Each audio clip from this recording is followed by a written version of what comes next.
Mga tugang, ini ang paghurop-hurop sa tataramon.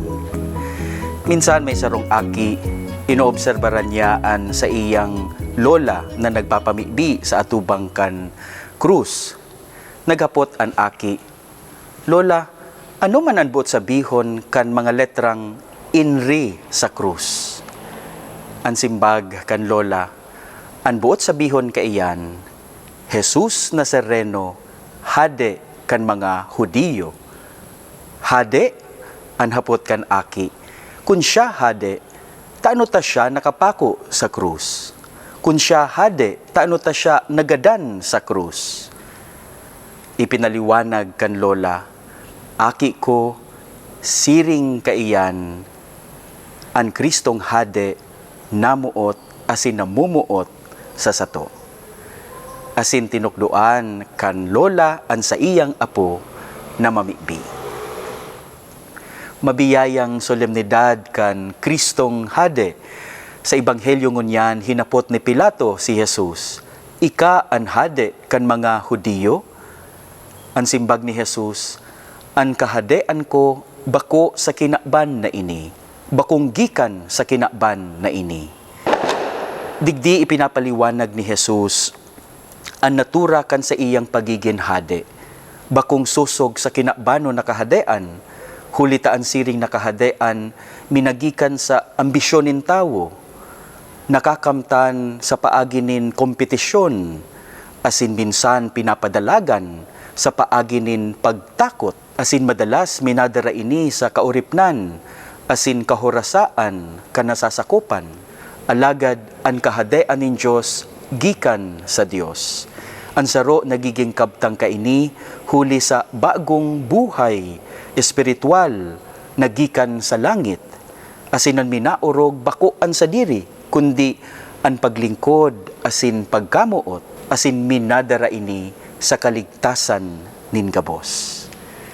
Kitang mga binunyagan, kitang mga nag-ako kan bagong buhay sa tubig asin espiritu, kita gabos kabtang sa kahadean nin Dios. Kasuarin malinaw na ipinahayag ni Jesus na siya mananggad hade.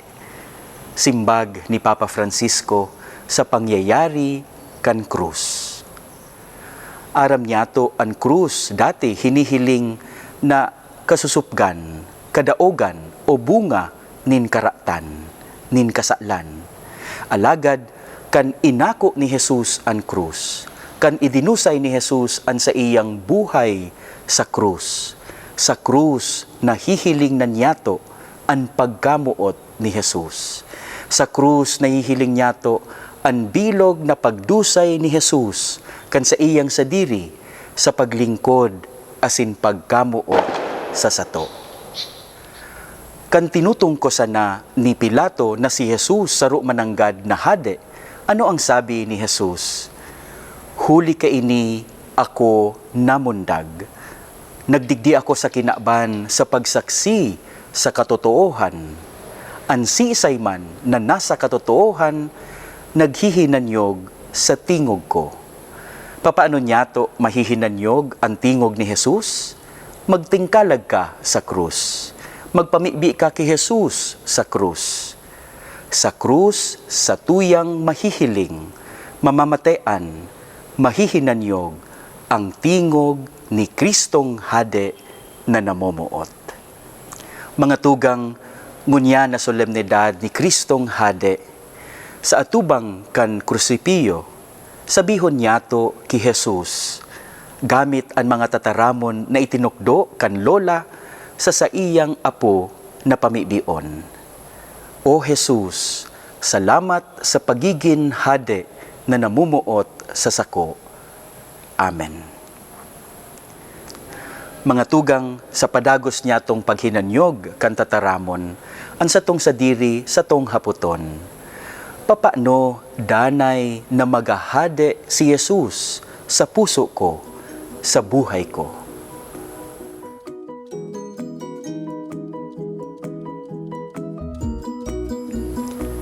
Napaghurup-hurupan po niyato ang tataramon. Ang tataramon danay na hinanyugon ta, isabuhay ta, ipasata.